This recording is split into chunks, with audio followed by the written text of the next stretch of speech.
Welcome to Deacons School for the Coptic letters, part 3. We're going to go through some of the letters which we have to memorize. So we've been through the letters that look like a duck, and we've been through the letters that are dressed in sheep's clothing. That's the wolves dressed in sheep's clothing. And now we will look at the letters which we have to just simply memorize. We'll start with the letter epsilon, and I'll go through with you the pronunciation for each of these letters. We'll begin with letter epsilon.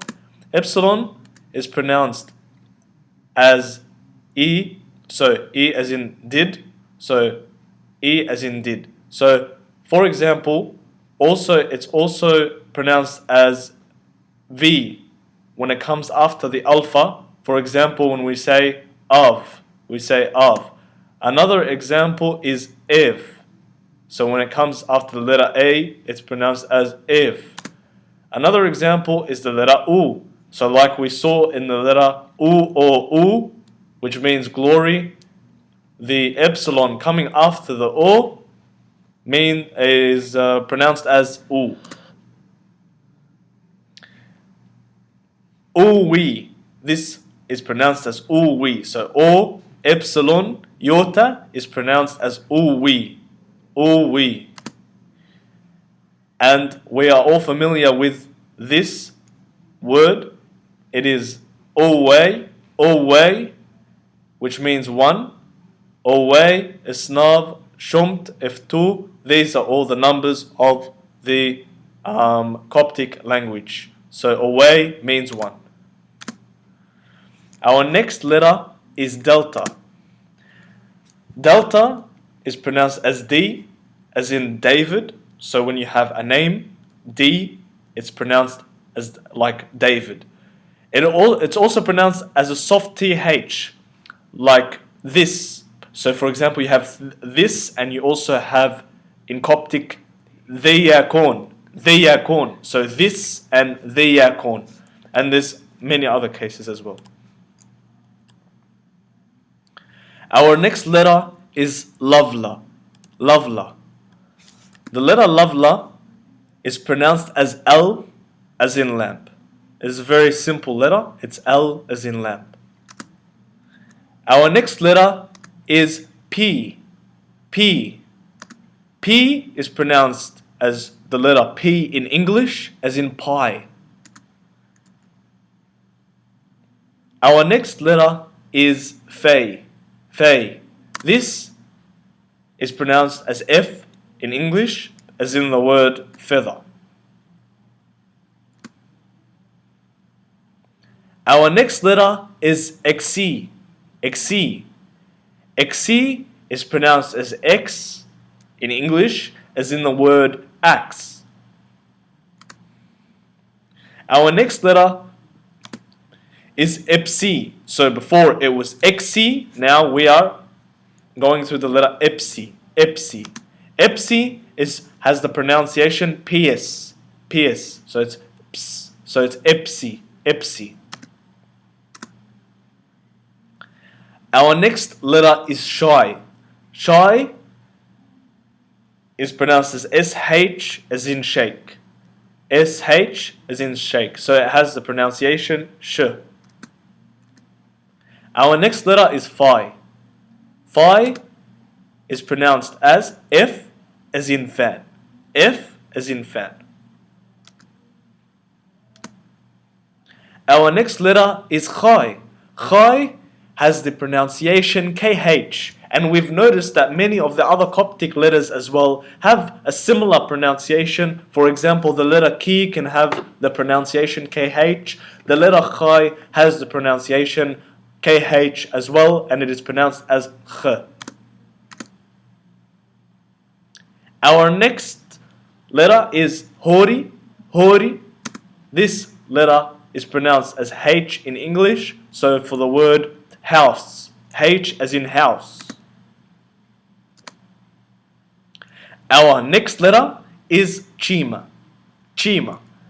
Chima is pronounced as CH, as in church. CH as in church. That's chima. We will now look at the jenkim. The jenkim is giving any word a short E sound. It creates a separate syllable. So like we learned in our Coptic word competition, we had the word Echristianos. Echristianos. So that gives the letter ki an E sound, an sound. Creates a separate syllable. Echristianos. The next letter is theta. Theta. The letter theta has a hard TH, as in thought, and it follows as, if it follows a sima or a shy, it's pronounced as T. As we'll see in the coming slides, there is a word ter, and so ter, sima follows by a theta, and then we give the letter theta, the letter pronunciation as T. So it's ter, and we will see that in the next slide. Some exercises are, for theta, we have some words which we will go through together. These words, beginning with the word ithowab. Ithowab means holy. Another word also which means holy, which you might be familiar with, is agios. Agios means holy. Agios osios, holy God. Our next word is esterter. Esterter is the word that I was explaining to you before. The theta follows the sima, so the theta will be pronounced as T.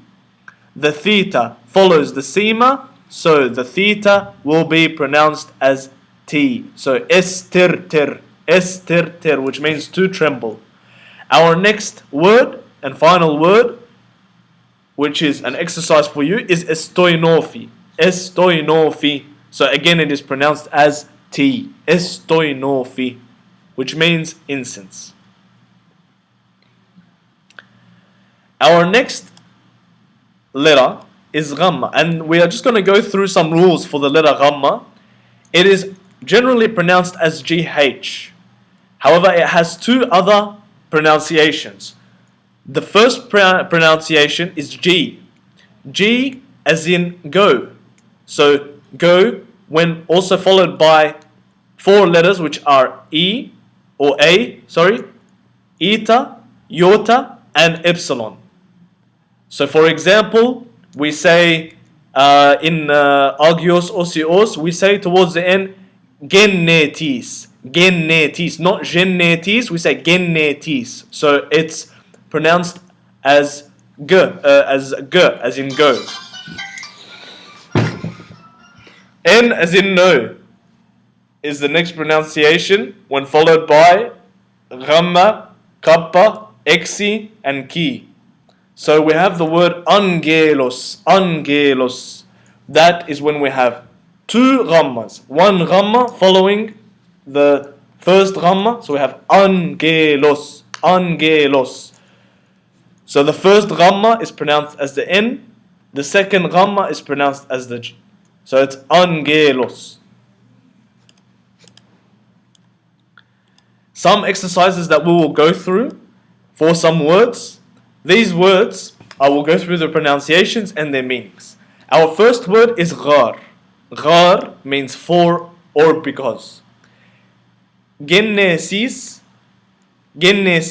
means Genesis. Just another follow-up. For ghar, it's a GH sound. Ghar, GH sound. For or meaning for and because. Genesis means Genesis, and this is the first book of Moses in the Gospel. Our next word is angelos. Angelos means angel. Our next word is evangelion. Evangelion means gospel. So for example, we would say in the Gospel for a liturgy, we'd say evangelion kata to lokan, for example, which means the gospel according to Saint Luke. So evangelion means gospel. Our next letter is Ganga, and we'll go through some rules.